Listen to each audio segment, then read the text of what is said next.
자, 제 현현서수 이론 강의 제5교시 서법 백문백답 6번째 점량 약정 사자적 자세. 글씨를 처음 배우는 사람은 때로는 자세를 중시하지 않을 때도 있다. 이것은 글자를 잘 쓸 수 없을 뿐만 아니라 직접적으로 심신건강에 해가 된다. 따라서 글씨를 쓸 때는 안전자세나 선자세를 반드시 올바르게 되도록 습관을 들여야 한다. 그 다음 두 번째 단락이요. 그러면 글씨를 쓰는 올바른 자세는 어떤 것인가? 첫째는 마음을 평온하게 하고 기운을 고르게 하여 정서를 안정시켜야 한다. 이른바 영정치원이라는 것은 마음과 손이 통하는 것이다. 이 마음과 손이 통하다는 말은 우리가 이제 보통 뭘로 얘기하냐면요. 심수쌍창이라 그래요.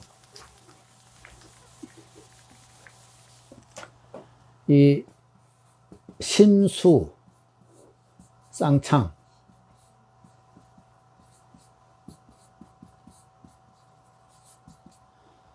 마음하고 손하고 서로가 빛이 나야 되는 거지. 내 마음은 이래 썼는데 손이 안 따라주잖아요. 그러면은 이 창이 될 수가 없어요. 이 창이라는 것은 유창하다는 얘기, 그 얘기잖아요. 유창할 수가 없는 거야. 그래서 심수쌍창이 내 몸과 손이 한 몸처럼 돼야 되는. 그럼 그거 어떻게 해야 돼요? 여러분 죽으라고 이거 연습 안 하고는 방법이 없는 거예요. 이건. 심수쌍창 되려면은. 그래서 아까 서문으로 했지만 저는 무조건 체크하면 100번 쓰라는 게 그래야 그나마 요거 되는 거예요. 심수쌍창을 할 수가 있어요. 아니면 이게 심수쌍창이 안 됩니다. 될 수가 없거든요. 그냥 작품 하면 그냥 이렇게 그리는 것밖에 없죠. 그래서 내 마음먹은 대로 손이 움직여줘야 되거든. 붓이 따라주고. 그래야 돼야 되는데, 이 심수쌍창이 하려면은 그냥 되나요? 부단한 노력이 필요한 거예요. 그리고 여기서도 이제 영정치원이랑 똑같은 용어예요. 그 다음에 게다가 아래와 위의 글씨 쓰는 세 가지 자세와 몸각이 서로 결합하는 도리를 알아야 한다. 아래의 세 가지는 양발과 엉덩이를 말한다. 안전자세를 정확하게 하려면 발을 안정시키고 몸을 곧게 해야 한다. 위의 세 가지는 양손과 어깨를 말하며 상하가 평형을 이루면서 힘을 좀 집중시켜야 한다. 여기는 제하고 조금 차이점이 뭐냐면은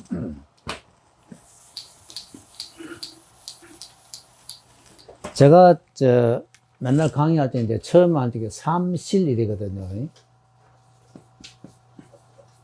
삼실삼허라고 그래요.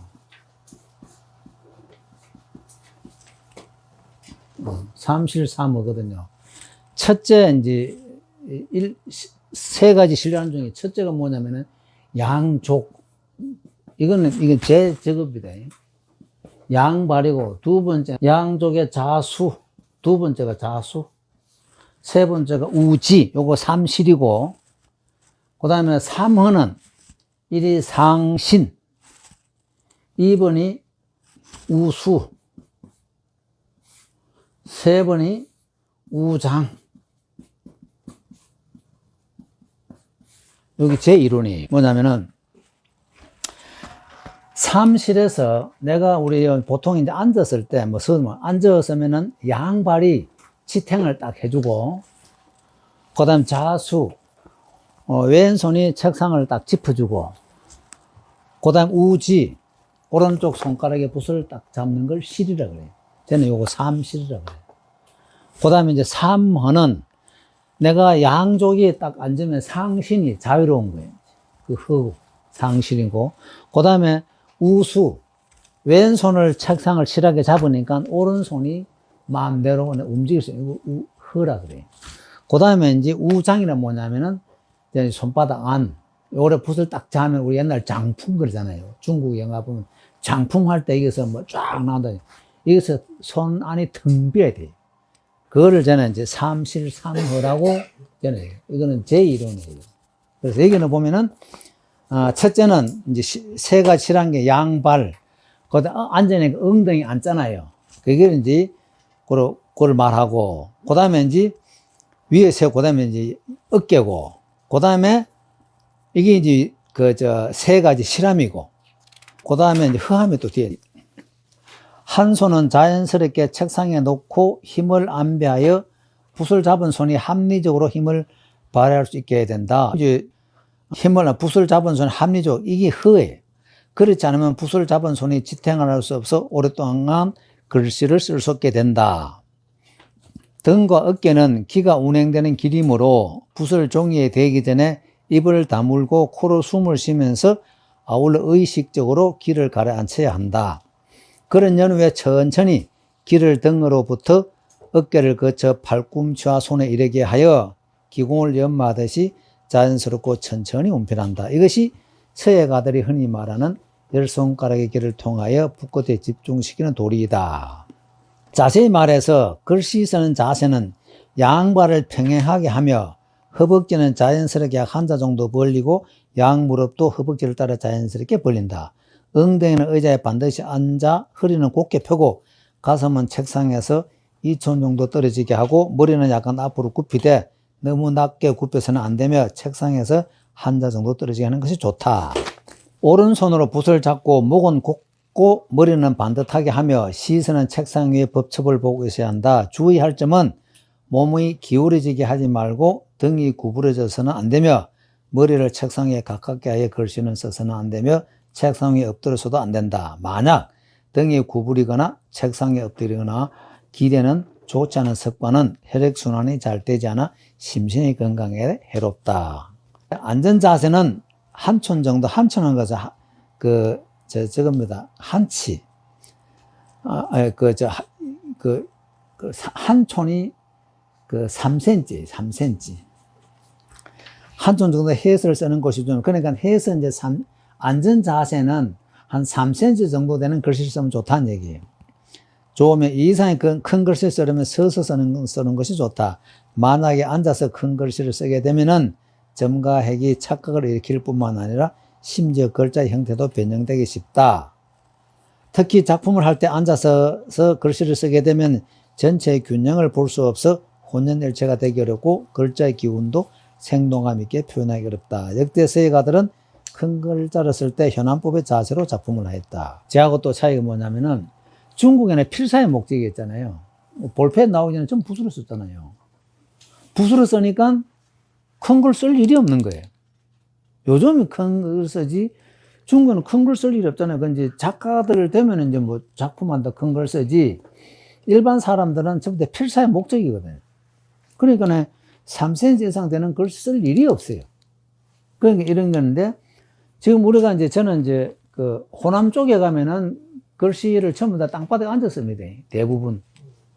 바닥에 이거 목포 펴놓고 앉아 다 써요. 그 다음 지방에는 이제 보통 뭐 책상에서, 어떤 사람은 서서 쓰는 데도 있어요. 제가 서서는 오래 못 써요.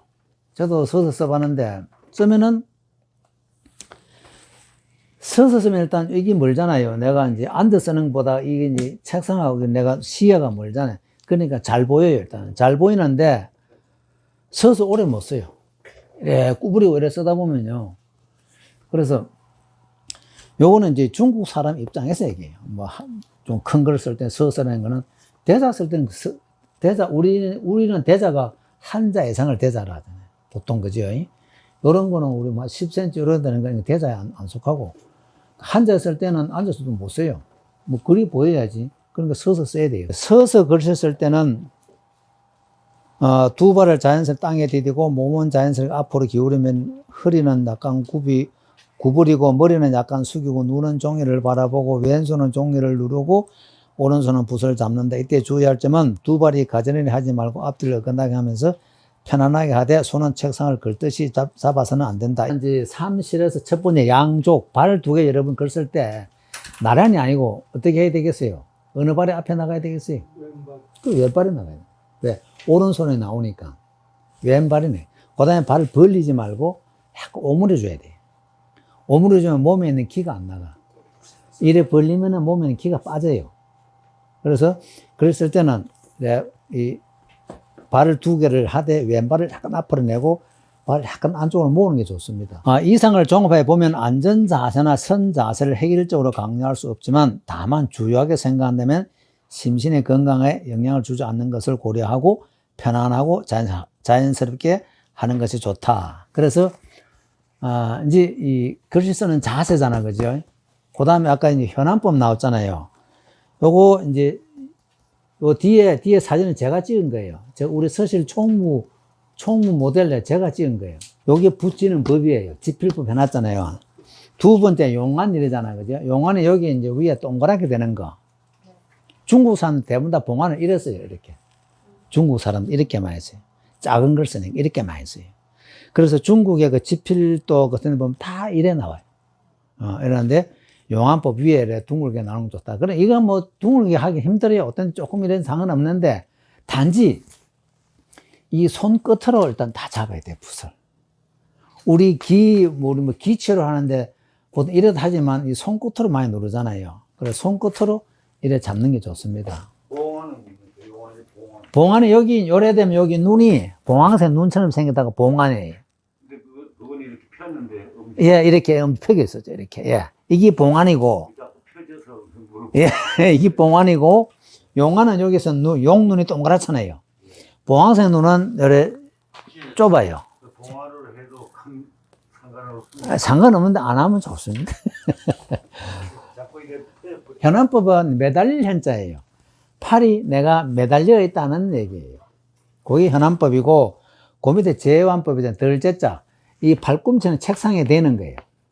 이래 대고성이 제완법이고, 그 다음 밑에 침안법은 베개 침자, 목침, 요래 손 요래 받치고 쓰는 거예요. 아주 작은 걸 쓸 때는 요래 많이 씁니다. 침안법으로.